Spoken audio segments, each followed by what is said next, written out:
آج والدین شکایت کرتے ہیں، شکوہ کرتے ہیں، آ کر کے اپنے بچوں کے بارے میں سوالات کرتے ہیں، پوچھتے ہیں کہ ہماری اولادیں ہماری نافرمان کیوں ہوتی چلی جا رہی ہیں۔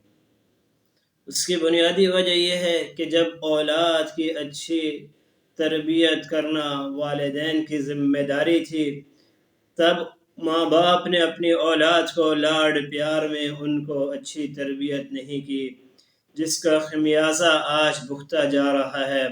ورنہ جس کے پاس اچھی تربیت ہوگی وہ کبھی بھی اپنے والدین کی نافرمانی نہیں کریں گے۔